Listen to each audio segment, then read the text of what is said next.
Welcome back to Teshkid FX for another Vechain price prediction update, and in this video I'll be giving you the latest developments that have been happening here on the Vechain chart, which at the time of this recording has lost a key area of support at around the $0.02436 mark. We are also trading below the 20-day MA, which is now acting as resistance. We have also continued to obey the Elliot structures, and before I give you the next two possible scenarios that can play out here on the Vechain chart, first give this video a thumbs up, subscribe to the channel, and also check out the channel membership. And allow me to continue with the video here on the 4-hour chart by first giving you a quick recap of what has been happening, where you can see that Vechain, from these low prices that we had been trading within, we saw a massive bounce to the upside, having this 5-wave structure right here, having the wave 5 making its peak at around the $0.02182 mark, and also completing a larger Elliott wave count 1 to the upside. And after seeing the formation of a larger Elliott wave count 1, whatever we expected next is a corrective structure in the formation of a larger Elliott wave count 2,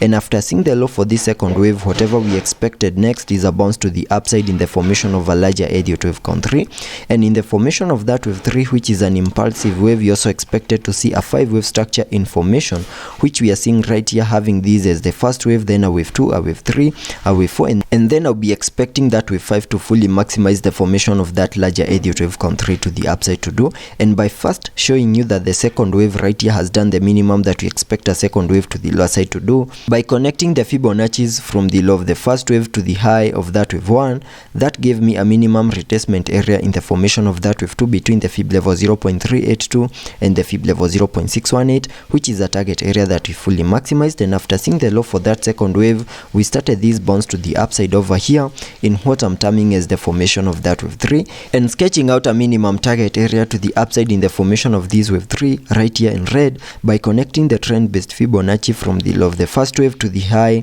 of that wave 1, then dragging the fibs to the low of the second wave. That gave me a minimum target area to the upside in the formation of that wave 3 at the fib level 1.618, and that is at around the $0.03123 mark, and that is the minimum that I'm expecting that wave 3 to the upside to do. And this is on the first case scenario that I'm expecting over here. But for this move to continue playing out, we need to continue holding above the 20-day MA here on the 4-hour chart. We also need to see a break above the key area of resistance at around the $0.02436 mark. And once those two moves plays out here on the Vechain chart, then I'll be expecting Vechain to continue pushing even higher to fully maximize our target areas in the formation of that wave 3. But in case we continue holding below the 20-day MA and also below the key area of support, that is the key area of resistance at around the $0.02436 mark, and continue unlocking even lower prices over here, then that would suggest a different Elliott wave count here on the Vechain chart,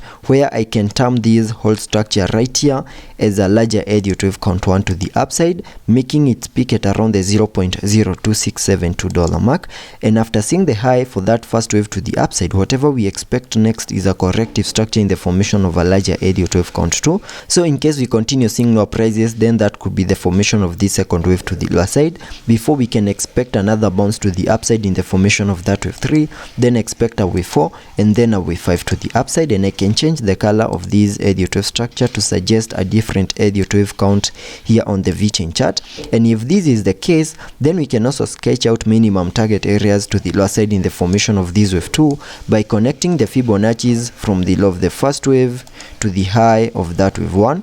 and that gives me a minimum retracement area between the fib level 0.5 and the fib level 0.618, and I can mark that target area here on the charts like that, which lies between the $0.02108 mark and the $0.01973 mark, and it is within this yellow target area that I'll be expecting to see the low for this second wave before we can expect another massive bounce to the upside in the formation of that wave 3. So those are the two short-term scenarios that could be possibly playing out here on the Vechain chart, and we are yet to have any confirmation on which Elliott wave structure is playing out. And the moment we manage to get above the 20-day MA, continue pushing higher above the key area of resistance,